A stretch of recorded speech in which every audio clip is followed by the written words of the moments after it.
amžinas klausimas grąžinti kreditą anksčiau ar investuoti tos pinigus ir ką daryti su santaupomis, ypač kai euriboras taip pakilo. Apie visą tai būtent šiame video ir paliesime ne tik skaičiukų dalį, bet ir emocinę dalį. Pasistengsiu nubrėžti jums hipotetinės situacijas, kad jūs geriau galėtumėt išnaudoti šitą informaciją būtent savo konkrečiam atveju, pritaikyti ją praktiškai, pasimodeliuoti, pasiskaičiuoti. Tad jeigu patinka toks turinys, spauskit laiką. Visi, kas įsiskolino pinigus, žinoma, turėtų priimti atsakingai šitos finansinius sprendimus, nes nuo to priklauso, kiek jūs permokėsit, kiek jūs sumokėsit bankui ir kaip ramiai miegosit naktį. Bet prieš važiuojant į techninę dalį, aš norėčiau padėkoti mūsų sponsoriui Freedom24, kuris ir leidžia kurti tokį edukacinį turinį ir būtent jis ir remia šitą video. Aš galiu nemokamai dalintis informaciją būtent tokiais klausimais kaip ir šitas. Krūvą bonusų jūs galėsite rasti su nuorodomis apačioje ir dar apie tai vėliau užsiminsiu. Gerai, važiuojam į techninę dalį. Euriborui dabar pakilus, kaip jūs matot, 6 mėnesių euriboras yra 3,93, 12 mėnesių yra 4,14. Banko sutartyje bus parašyta, koks euriboras jums taikomas. Tai pradėsim nuo šitos dalies. Sakykime, jums taikomas yra 6 mėnesių euriboras, su 12 būtų tas pats, bet daugybė žmonių tiesiog mano žiniomis dažniausias variantas buvo paimtas tiesiog su 6 mėnesių euriborų būsto kreditas prie gerų laikų, tuomet, kai euriboras buvo arba nulinis, arba minusinis. Tai pastaruosius apytiksliai 8 metus mes turėjome nulinį arba minusinį euriborą. Kaip matot šitame grafike, viskas čia buvo gražu ir paskolos buvo pigios, bet pabrangus paskoloms, natūraliai jūsų įmoka padidėja. Tikėtina visi, kas turi būsto kreditą ir kas manęs klauso, arba tie, kas planuoja imti būsto kreditą, tai klausykit dar įdėmiau, nes jums šitą informaciją galbūt dar aktualesnė. Jūs paėmėte paskolą prieš kokius 5 metus arba 3 metus, arba netgi šviežiai galbūt paėmėte prieš porą metų paskolą, bet jums euriboras pakilo ir jūs dabar svarstot, kągi čia daryti. Galima eiti prie skaičiuoklės, bet šiandien su skaičiuoklė pasižaisim, tačiau aš norėčiau apibrėžti šiek tiek emocinę šito investavimo dalį ir parodyti, kaip situacijos gali dėliotis jūsų finansinėme gyvenimo modelyje. Ką turiu omenyje? Aš šiek tiek jums pabraižysiu šitą dalį. Sakykime, šitoje vietoje yra jūsų gyvenimo linija, kaip pavyzdys, ir jums yra 35 metai. Būsto kreditui jūs taupėt nuo 25 metų ir pataupėt. Ką padarėt tuomet? Paėmėt būsto kreditą. Tai reiškia, atidavėt pradinį įnašą šitoje vietoje ir, žinoma, paėmėt kreditą. Paimkime hipotetiškai 100 000 eurų. Akivaizdu, kad tikriausiai ėmėt ilgesniam laikotarpį tam, kad įmokos būtų mažesnės. Ir paimkim hipotetiškai, kad paėmėt anuitetiniu būdu, vėlgi įmokos turėjo būti mažesnės. Tai yra dažniausiai paplitęs dalykas pas mus Lietuvoje. Tai paėmėt ir grąžinsit jūs šitą kreditą po 30 metų, kaip pavyzdys, ir po 30 metų jums bus 60 metų lygiai. Paimkime tokį labai paprastą pavyzdį. Jūs turite skolą ir dabar hipotetiškai jūs pataupėte pinigų dar apie 20 000, tarkime, šitoje vietoje turite 20 000 eurų ir dabar galvojat, tai kągi man padaryti, ar įnešti, ar neįnešti, kaip čia viskas atrodo. O jūsų kreditas šitoje vietoje pamažėjo per tuos 5 metus iki 94 000 eurų. Dabar, kodėl taip yra? Dėl tos priežasties, kad anuitetiniu būdu jūs atiduodate iš pradžių didžiąją dalį palūkanų bankui ir tik mažąją dalį kredito bankui, pačio turto vertės. Šitoje vietoje daugiausiai išmokėjot palūkanų, kredito beveik negrąžinote. Tai dabar ką daryti? Kokie yra galimi scenarijai? Pirmas scenarijus, ką jūs padarot, jūs prie dabartinių neramumų, neapibrieštų laikų ir taip toliau ir panašiai, apie viskas, kas darosi ekonomikoje, bent jau šiai dienai man tikriausiai jums pasakoti nereikia, jūs viską puikiai girdite iš antraščių, jūs paimat ir šitą dalį naikinate ir pagrąžinate kreditą, tai pas jūs lieka 74 000 kredito, kurį jūs galite arba pagrąžinti šiek tiek greičiau, arba pagrąžinti per tą patį laikotarpį, ogi bet tačiau šiek tiek pamažės įmokos. Tai čia yra vienas iš variantų. Tai ką jūs galite padaryti dabar su šitais 20 000? Ok, jeigu mes hipotetiškai pasirenkame tokį variantą, tai tuomet ateiname į skaičiuoklę, būsto kreditas. Jūs paėmėte 100 000. Taip, pagrąžinot per 5 metus iki 94 000, terminas yra 25 metai likęs. Paėmiau, kad hipotetiškai jūs turite 6 mėnesių euriborą, tai 3,93 pas jūs yra euriboras ir 2 procentai metinių pas jūs yra pati banko marža. Reiškia, ką jūs sumokat pačiam bankui. Tarkime, prie tokios vietos jūsų įmoka mėnesinė turėtų būti apie 601 euras. Vėlgi, hipotetiškai pasakykime, kad jūs laikysite šitą kreditą, sakykime, netrumpinsite laikotarpio jo, tai kas galėtų būti? Jūs sumokėsit palūkanų sumą bankui 86 tūkstančius. Tai praktiškai tiek pat, kiek ir paėmėte to kredito. Kas nutinka, jeigu mes įnešame 20 tūkstančių? Tai galimi 2 scenarijai. Jeigu mes įnešam 20, čia lieka 74 tūkstančiai ir tuo pačiu metu mes netrumpiname laikotarpio, tiesiog mūsų įmoka pamažėja per 127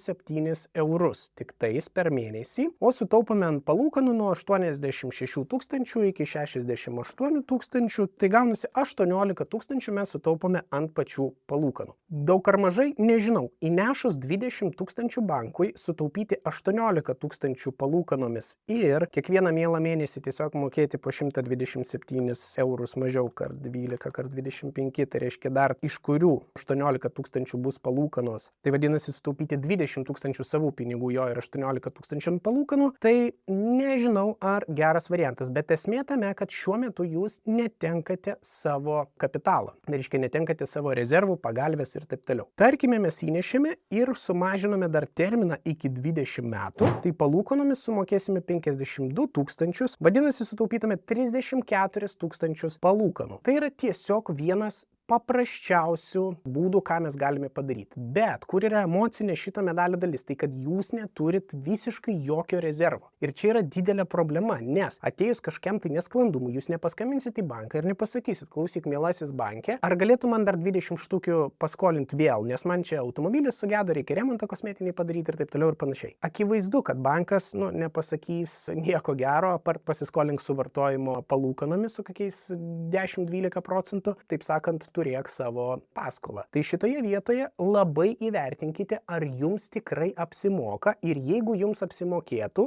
jūs tokiu atveju tiesiog prie 74 tūkstančių, tarkime tokio kredito, kaip aš paskaičiavau, mokėtumėt per 70 eurų mažesnę įmoką ir sumokėtumėt bankui 34 tūkstančiais palūkanų mažiau. 20 tūkstančių praktiškai uždirba jums dvigubai šituo atveju konkrečiu ir jūs išsimokat paskolą 5 metais anksčiau. Geras dylas ar negeras dylas?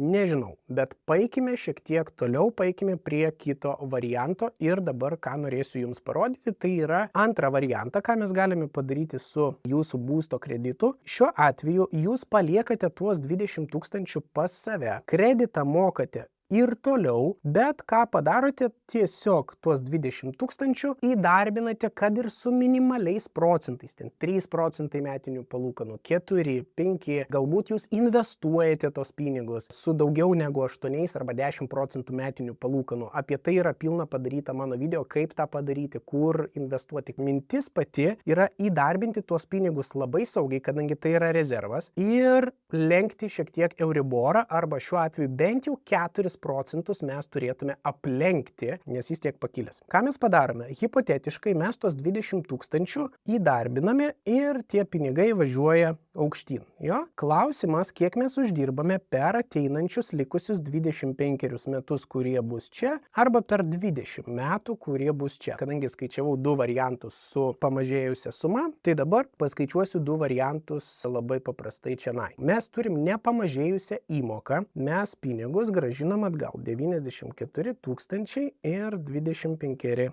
metai. Tai 600 pinigų. Taip, sumokam iš viso 86 tūkstančius palūkanų, tai štai taip viskas atrodo, bet hipotetinėme lygmenyje mes paimame ir tuos 20 tūkstančių įdarbiname su, tarkime, 3,3 procento vidutinėmis metinėmis palūkanomis. Ta darom 25 metus. Tai šitoj vietoj atkreipkite dėmesį, jog jūs net prie 3,3 procento, jeigu tiesiog bukai laikysite šitos pinigus, 25 tūkstančius, jūs uždirbsite palūkanų pavidalu. Bet kur yra logika, tai kad štai šitoje vietoje jūs visada turėsite rezervą, iš kurio galėsite bet kuriuo momentu tuos pinigus padengti į būsto kreditą arba kažkur pasiimti savo, kai jums reikia, ir jūsų pinigai yra jūsų kišenėje. Ateis toks momentas, kai jūsų kreditas bus, šitoje vietoje, tarkime, lygus jūsų sukauptai sumai. Ir tada jau jūs galite spręsti, ar aš visiškai visiškai noriu pasidengti ar nenoriu pasidengti. Bet tada jūs turit pasirinkimo laisvę ir tai yra labai, mano galva, svarbu. Ok, bet jeigu mes, pavyzdžiui, įdarbiname tuos pinigus ir turime, sakykime, tą patį rinkos vidurkį 8, pavyzdžiui, procentus metinių palūkanų ir darome tą pakankamai ilgą laiką, tai prie 8 procentų metinių palūkanų, pabrėžiu, nieko papildomai periodiškai mes nemokame, mūsų prieaugis yra 126 000 eurų. Tai reiškia, mes tiesiog tos pinigus suinvestuojame į rinką, taip, ir gauname, pavyzdžiui, apie 8 procentus metinių dividendų arba tiesiog kapitalo prieaugį turime apie 8 procentus ir mes uždirbame 126 000 eurų palūkanomis, kas šiuo atveju tikrai yra gerokai daugiau negu paimti ir pagrąžinti tą kreditą. Dalį netgi tiesiog to kredito, tai reiškia 1/5 praktiškai būsto kredito ir po to būti visą gyvenimą dar skolingam. Kitas momentas, jeigu mes imame, pavyzdžiui, 10 procentų, aš rodžiau savo video apie JEPI fondą, kuris 10 procentų metinių moka dividendais, mes turėtume 201 000 kapitale ir 221 000 eurų pas mus būtų pelnas mūsų iš įmokėtos 20 000 eurų depozitinės sumos. Tai dabar kaipgi tą padaryti emociškai ramiai, tvariai ir sąlyginai paprastai. Vėlgi noriu paminėti Freedom24, kuris remia šitą video. Jie turi šiai dienai eurais iki 3,6 procento per metus palūkanas už eurinį depozitą. Doleriais iki 5,8 procento per metus, tai yra daugiau negu bet kuriame banke, kurį mes galime surasti šiai dienai Lietuvoje. Gali būti, kad šiek tiek jau yra pasikeitę, kai jūs žiūrite šitą video, bet bent jau šiai dienai jūs turite tikrai lanksčius labai planus. Jūs galite neišaldyti pinigų, o galite išaldyti. Jeigu išaldat metams, pavyzdžiui, tai jūs galite net 5,85 procento gauti, jeigu įnešat virš 100 000 iki 100 000 5,32 doleriais. Tai paimkime hipotetiškai, kad jūs tuos pinigus darbinate tiesiog su 5,32 procento ir darote tą 20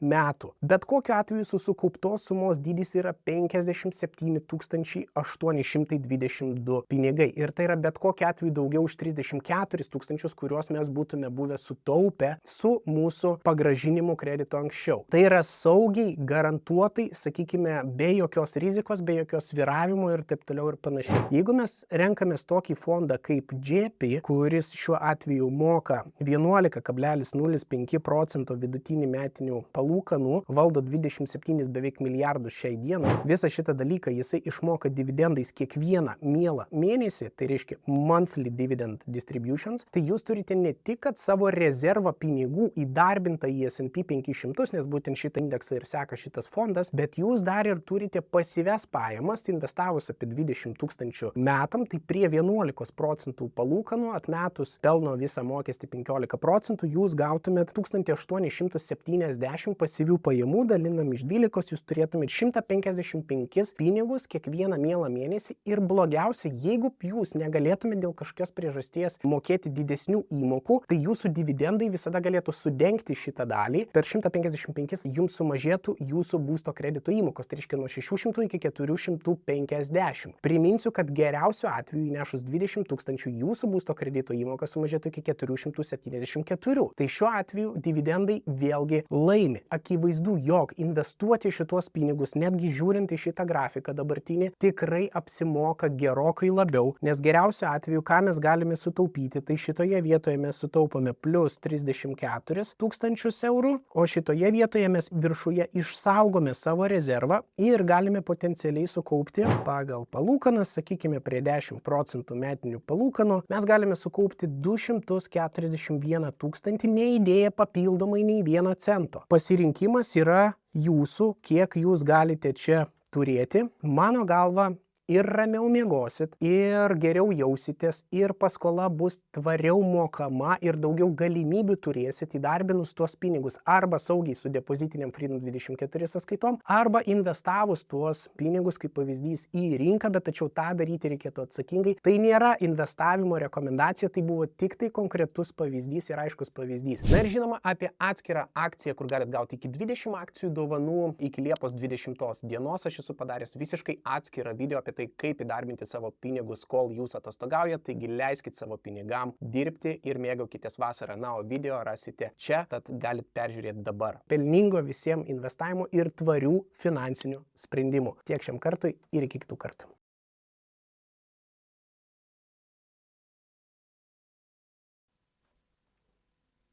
Ne, jau baigėsi video, jo.